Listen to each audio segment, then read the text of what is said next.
Welcome to Crop Talk, brought to you by Innovative Ag Services, and this is our Field Scouting Special.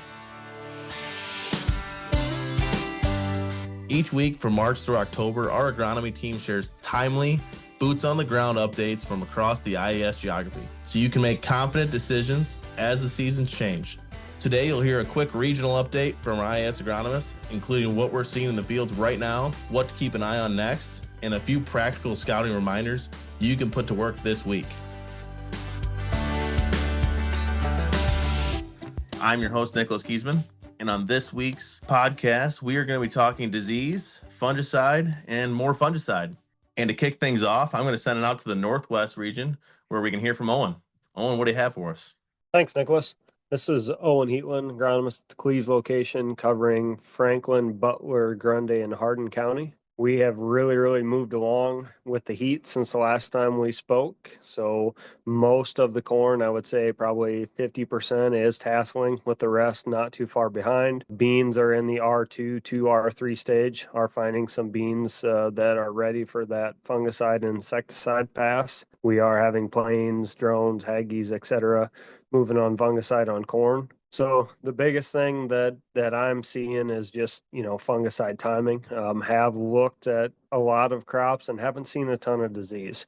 We do see some gray leaf spot out there. We've heard rumors of tar spot around. I haven't personally seen any yet, but I know it is around.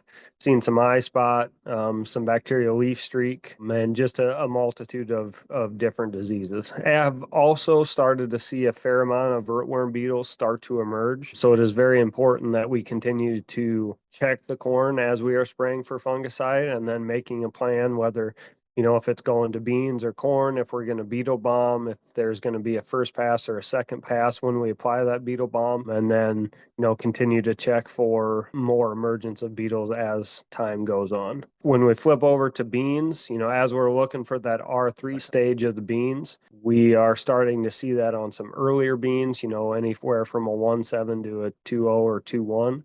The later beans are continuing to add growth at the top of the plant, so they aren't quite there yet. But I would guess with the heat over the next week, we'll see most of the crops by this time next week in the fungicide timing. So with that update, I will send it up northeast to Melissa. Thank you, Owen. Melissa Schumann here out of our Elkader office, covering the extreme northeast corner of Iowa for Innovative Ag. And here we are seeing some tasseling. A lot of fields are showing a lot of uneven tassels, very much lining up with that uneven emergence or the earlier stress we saw with some waterlogged soils. Lots of disease present, anywhere from physoderma brown spot, gray leaf spot, a little bit of common rust, and a fair amount of eye spot that we are seeing.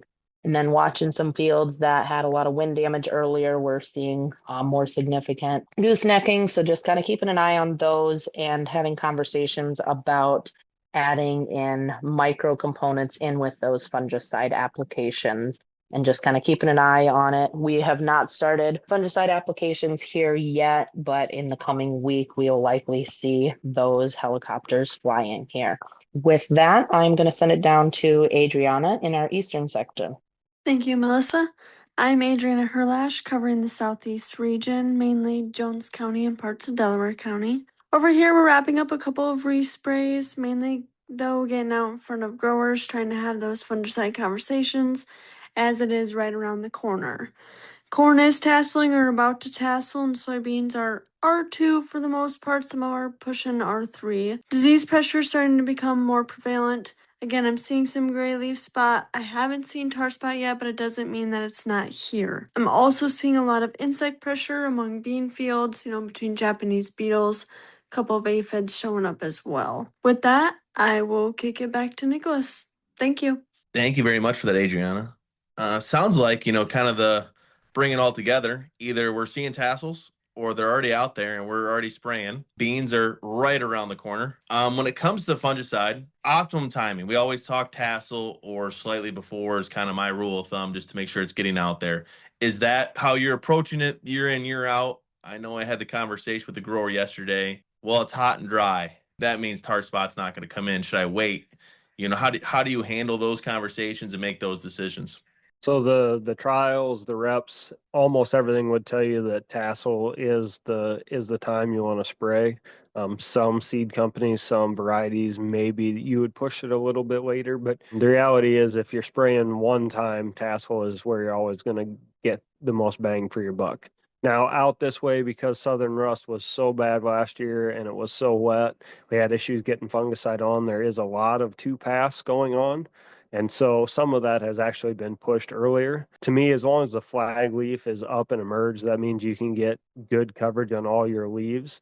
That's when that first pass is happening. And then the plan is roughly 21 to 28 days later, we'll go in and make that second application of fungicide. Yeah, I think staying with the data that's out there that proves, tassel is going to be your best unless you're making that two pass application. Doing one a little earlier never hurts there if you're going to come back, in 21 days, like you said. Looking at beans, do you have any, herbicide, fungicide guys going out trying to do these passes together, or is that something you kind of try to shy away from, or is that even a conversation that people are having? It's something I would really try and shy away from. I mean, for the most part now, rows are closed. You're not going to get good coverage on herbicides. I know that it will happen and does happen in some cases where you've got to clean stuff up and you're making the pass. But if we're going to plan on making a herbicide pass, that would have been done a couple of weeks ago. Now we're really looking at crop stage for fungicide, which is R3 on beans. Unlike corn, beans will continue to grow taller. So that R2, R3 stage may last a long time because you may be almost to R4 and then all of a sudden bean adds another node and it's still in R3 or vice versa. Same thing with R2. So you really got to look at the beans and then, see where they're at and kind of go from there. We are actually going to be spraying some 1.8, 1.9 beans over this way today that are ready or, well into being ready. And I've looked at some 2.8 beans over here that probably aren't still a week and a half to 2 weeks off. So you really got to just look at each one and kind of make a game plan of where to go and what to spray and what not to spray. I would assume out in the flat country you are ground rigging these soybeans. That is correct. Most guys have ground rigged them for herbicide. The tracks are still there, especially if they're 15-inch beans and the tracks are there. You follow the same track. We will have some that are done with an airplane, especially if we get into some weather events that tankle them up. You can pull a lot down going down a 30-inch row. So just another reason to get out there and look and figure out what way you want to go with them. Are you running 15 gallons per acre on the ground rig? I know helicopter plane 99% of the time is 2 gallons. When you run a ground rig, you can adjust your rate of gallons a lot easier without the cost there. What's your optimum when you're running the ground machine? What do you shoot for? We are running 20 gallons here. We've got the tips to do so. And so that a lot of times is what it comes down to. But I guess, outweighing to running the beans over is better coverage. And obviously, if you're running 20 gallons versus 2 gallons, you're going to get better coverage. But if you're running an airplane, you're not going to pull beans down and run them over. So those are kind of the trade-offs. And we will be doing some, kernel boost, micro boost trials. It makes it a lot easier with a ground rig to split the field just because they aren't having to come back. I think that kernel boost is going to be a big push here going into the fungicide timing, just with what that product offers. Definitely excited to see some yield trials. I know I'm going to have a few. Sounds like you're going to have some out there. So that's some stuff definitely we're going to have to swing back around to come fall and come harvest time. Nicholas, do you want to touch on, with it being hot, what is our fungicide response, whether it's corn or beans, the pros and cons? Do you want to break it down? Oh, and is there any negatives to doing it while it's super hot? The plant's still gonna, get good coverage. You're gonna get a good uptake as far as it being hot, or if there's moisture on the leaves. Do you have a little better insight on that? Yeah, so I would say my biggest worry would be it drying before it gets intaked into the plant. But it appears, at least over here, that it's going to be very humid while it's very hot. So it shouldn't evaporate super quick. That's my worry about when it's really hot. Now, we're supposed to be 90 for the majority of the time for a high, and so I would assume you guys would be the same. We start to get into the upper 90s into 100. I worry a little bit about the plant shutting down and not taking product up, but I don't foresee that being a problem. And if it is, you're probably talking from 3 to 5 in the afternoon when not a ton of the fungicide is going to get sprayed. I would guess for us, we're going to spray most of it as soon as it dries off in the morning, and then, try and be done by early in the afternoon. Airplanes usually are the same way. I mean, they'll probably spray through, but like I said, unless it's really hot and dry, I don't foresee a huge problem with that. On the other side of the question, the fungicide, once it's in the plant, it should help with the respiration, stress, etc. So it should help regulate those things that we're worried about if it is hot. Yeah, I would agree with that. You're going to get it out there. The likeliness of evaporation problems, or especially with the way Iowa weather seems to be, is it's when it's hot, it's humid. It's muggy out right now. It seems like it's just in Iowa, July. Not very pleasant to be walking around working outside. Does that kind of answer your question, Adriana? Or Yeah, absolutely. I figured it'd be good. I've got a couple guys asking, is it worth it, being so hot and humid as it is? And, I definitely think it is. Another thing I would add to that, Adriana, is to make sure that if they are doing it themselves, that they're adding the components to help offset any of the heat, such as your adjuvant, to make sure we have canopy penetration, and that helps with controlling the droplet size and stuff, so the plant has the maximum opportunity to uptake that fungicide. As we can't control the weather, but we could control what's in the tank. Yes. Thank you, Melissa.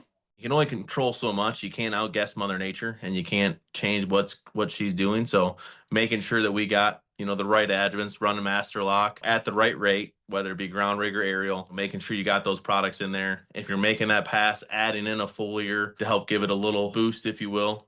Yeah, I would agree with all of that. Anything that you can do to help make sure and get that product into the plant quicker, better, easier for the plant is a good thing. So definitely, like you said, the master lock. And then to me, that's where the ground rig may have a little bit of benefit, is you're going to get a little more volume, a little more coverage. But I know the planes and the drones do a good job too of pushing that product down into the canopy. So the big thing is the master lock, like you said, to make sure that those droplets penetrate deeper down into that canopy. That's all for this week's Crop Talk by IAS. Thanks for tuning in. If any of our listeners have questions, feel free to email them to croptalk@innovativeag.com. Be sure to like, follow, and subscribe so you don't miss next week's update. And if you know a fellow grower who'd value a quick field snapshot, share this episode with them.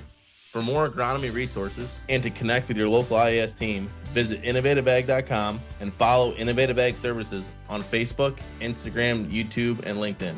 We'll catch you next week on Crop Talk.